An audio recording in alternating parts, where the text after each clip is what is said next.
Hi guys, just want to introduce myself, tell you a little bit about my background and where I'm going to go with these videos, kind of a little disclaimer. So first off, I've been in the RC hobby for, I say, over 16 years, and I've been a professional videographer now for about 20 years.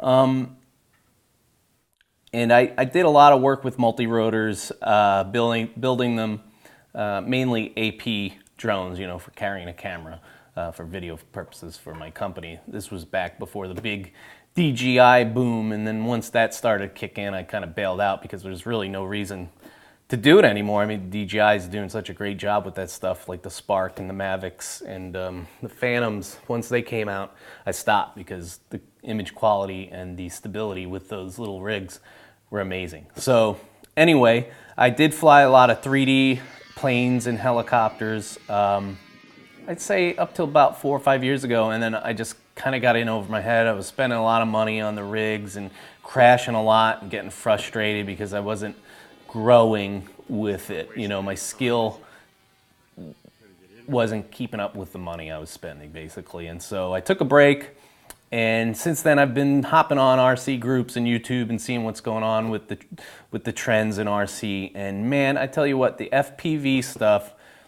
now compared to just 5 or 6 years ago is amazing. And you don't have to spend any money hardly. You know, $100, $150, you can get into something great. And so that's where I came in. I just bought one of these a few months ago, and I outgrew it in a day, but that's because I had, you know, RC experience. And I'm not going to do a review on this. I would recommend not getting it.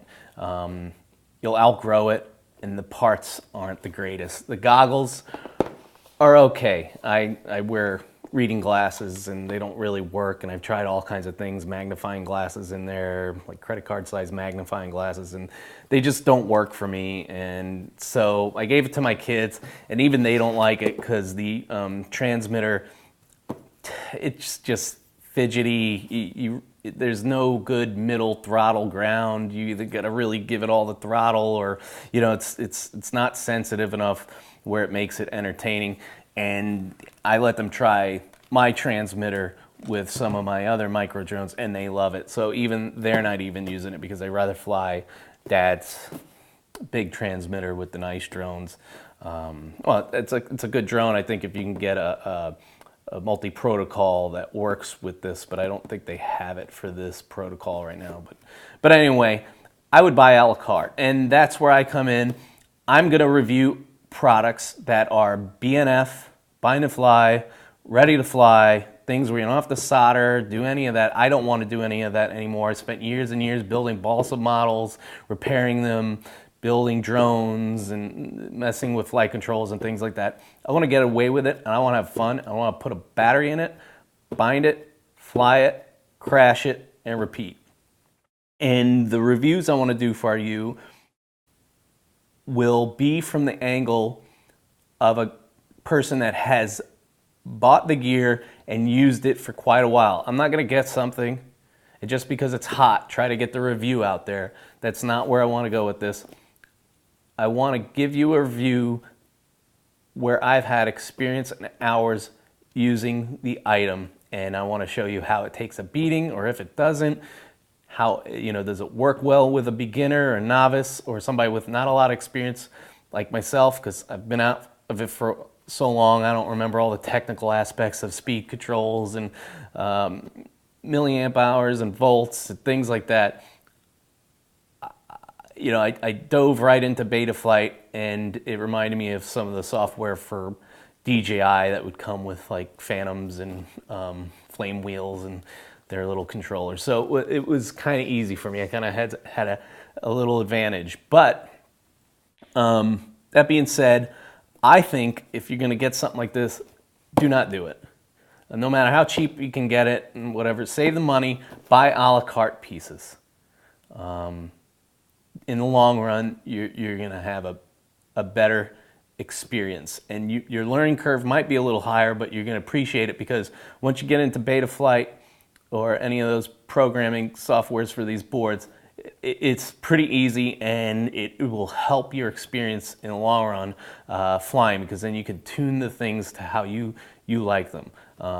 So that's my recommendation. But anyway, I don't want to make this too long. My disclaimer is, take this from the angle of a beginner, how the item performs, is it worth the money, does it take a beating, is it easy to fly, and is it worth getting? That's pretty much it. So I hope you can tune in, check out the videos, and enjoy. Ask questions. I'm going to have questions because there's stuff here, see, sitting on my table, I have questions about. Like I said, I'm not the expert. I'm going to leave the expert videos up to those guys. They do a much better detailed video, you know, oh, what's the ESC and this and that. I can't tell you that stuff. All I know is what I fly that thing and how it works for me. That's the video. Well, thanks for tuning in. Check out my videos, and hopefully I could share with you some great experiences. And I'm going to post fun videos just flying and goofing off and trying things as well as we go. So hopefully you like that. I really like this hobby. I want to get back into it, but I don't want to build anymore. I don't want to have the headache of building stuff and knowing all the schematics and things like that. I want to pop a battery in and go have fun. Thanks for watching. Have a good one.